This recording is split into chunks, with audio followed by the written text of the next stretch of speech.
तो अभी हमारे साथ हैं एमडी ऑफ मोन्ट्रा इलेक्ट्रिक। तो मैं कुछ चीज़ें आपको क्लियर करके देने वाला हूं। जैसे कि कमर्शियल गाड़ियों की अपन लोग अपने चैनल पे बात करते रहते हैं। सर मेरा जो है ड्राइवर लोगों से काफ़ी ज़्यादा लेना देना रहता है।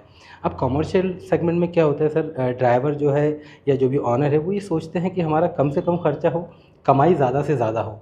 तो अभी अपन बात कर रहे हैं मोन्ट्रा इलेक्ट्रिक एविएटर की। तो सर क्या कंसेप्ट है इसके पीछे, कैसे क्या आपने आइडिया सोचा है, कैसे क्या ये पॉसिबिलिटीज़ हो सकती हैं? हिंदुस्तान के अंदर जो ये स्मॉल कमर्शियल व्हीकल है 2 जी। से 3.5 टन का, जी। ये सेगमेंट तकरीबन 50% बाय वॉल्यूम है। जी। और हम ये देख रहे हैं कि इसके अंदर हमने ये ईवीएटर गाड़ी जो है ये प्योर इलेक्ट्रिक गाड़ी है जो हमने इंट्रोड्यूस की है। जी। और इसको इंट्रोड्यूस करने का लॉजिक ये है कि आज की डेट के अंदर अगर एक कस्टमर का 100 रुपये का डीजल अगर उसका ऑपरेटिंग कॉस्ट है, जी। तो इलेक्ट्रिक व्हीकल चलाने में उसका 25 रुपये जो है वो उसका खर्चा होगा। अच्छा। और हम ये बोलते हैं कि अगर एक 7 साल की आप विंडो लें तो एक कस्टमर 7 साल के अंदर 17.5 लाख, जिसके अंदर की एक नई एविएटर आ जाए, वो प्रॉफिट कमा सकता है। इतना सेव कर सकता है। इतना वो सेव कर लेगा। जो चैलेंज है वो चैलेंज ये है कि जो गाड़ी का जो अपफ्रंट का जो दाम है जी। वो 1.5 गुना ज़्यादा है डीजल की गाड़ी से, क्योंकि जी। वो इलेक्ट्रिक की गाड़ी है। जी बिल्कुल। लेकिन अगर आप टोटल कॉस्ट ऑफ ओनरशिप को देखें, जी। 7 साल के अंदर देखें, जी। तो ये बहुत ज़्यादा बेनिफिशियल है एंड कस्टमर के लिए। सर एक और कंसर्न बहुत ज़्यादा रहता है, जब मैं लोगों से बातचीत करता हूँ तो पूछता हूँ कि आप इलेक्ट्रिक गाड़ी की तरफ जाना पसंद करेंगे या नहीं। तो उनका एक पॉइंट काफ़ी ज़्यादा रहता है कि यार जगह जगह हमें चार्जिंग स्टेशन मिलेंगे या नहीं, कितने टाइम में चार्ज होगी, वो हमारा टाइम वेस्ट तो नहीं होगा, क्योंकि उनको टाइम पे डिलीवर करना होता है। तो उसके लिए सर बिल्कुल, अगर आप कोई भी स्मॉल कमर्शियल व्हीकल देखें तो वो अमूमन एक दिन के अंदर 125 से मैक्सिमम 150 किलोमीटर गाड़ी जो है वो चलती है। जी। हमारी गाड़ी के अंदर अगर एक सिंगल चार्ज हम देखें तो सिंगल चार्ज के अंदर गाड़ी के अंदर हम मिनिमम गारंटी 170 किलोमीटर बोल के देते हैं। जी। ऐसे भी कस्टमर जिनको 200 किलोमीटर गाड़ी के अंदर रेंज मिल रही जी। है।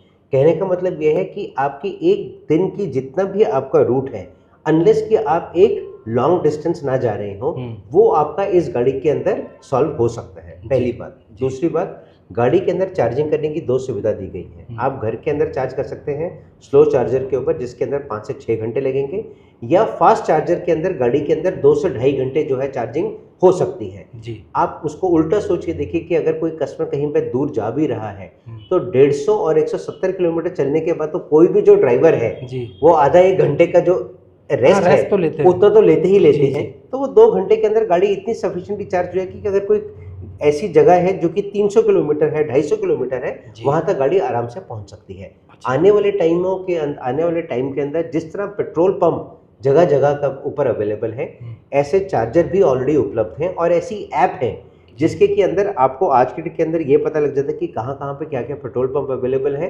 उस तरह की वो ऐप भी है जो कि ये बता देते हैं कि आपको कहाँ कहाँ पे पब्लिकली चार्जर जो है वो अवेलेबल है। और आज के डेट के अंदर चार्जर की जो टेक्नोलॉजी है वो ऐसी आई है कि वो CCS2 एक government of India defined standards के चार्जर है। उसमें आपकी कार या कमर्शियल व्हीकल या एविएटर सब चार्ज हो सकता है। जी जी बिल्कुल हो सकता है। तो मतलब सर ये चार्जिंग स्टेशन का मोन्ट्रा खुद भी अवेलेबिलिटी कुछ कराएगा, ऐसा कुछ है?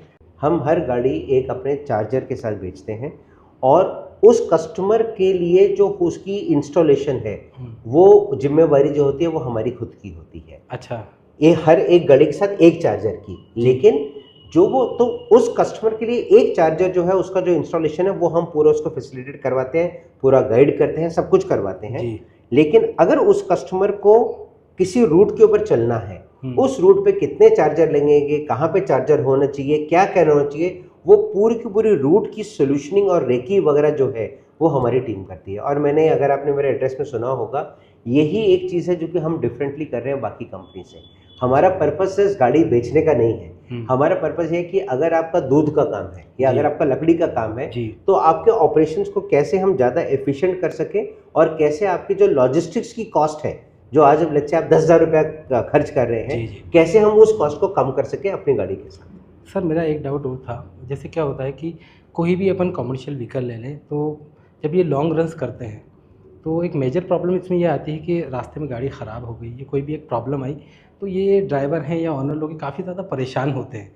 तो उसको लेके कोई सोल्यूशन आपने? तो ये आंसर जो है ये हमारे बड़े जो ट्रक्स हैं उसके लिए ज़्यादा एप्लीकेबल है। लेकिन उसके लिए मैं, इसके 2 तरीके हैं करने के। पहला तो हमारी सारी की सारी डीलरशिप्स के पास एक मोबाइल वर्कशॉप होती है और जिससे कि वो अटेंड होता है। और दूसरा जो ज़्यादा इम्पोर्टेंट बात है, वही इम्पोर्टेंट बात है, धीरे धीरे जो पूरी टेक्नोलॉजी है वो प्रिडिक्टिव मेंटेनेंस के ऊपर जा रही है जी। हर गाड़ी के अंदर एक टेलीमैटिक्स डिवाइस लगी हुई है।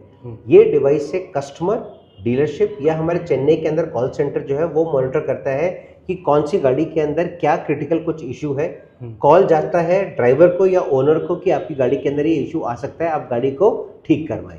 तो आने वाले टाइम के अंदर हमें हमारी एक जो नॉर्मल सोच होती है वो ये सोच होती है कि हम दांत के डॉक्टर के पास तब जाते हैं जबकि दांत में दर्द होना शुरू हो जाता है, लेकिन हमें धीरे धीरे उससे तो यहाँ डॉक्टर को ही पता चल जा रहा है कि इनके दांत पहले वो है तो पहले उनको बता दिया जाएगा और वो उनका गाड़ी का जो है वो प्रिडिक्टिव मेंटेनेंस से काम हो जाएगा। सर एक लास्ट सवाल था मेरा मेंटेनेंस पे, कि एक सर्विस कॉस्ट भी काफ़ी ज़्यादा वैल्यू रखता है। दो बातें हैं उसके अंदर। पहली बात है वारंटी।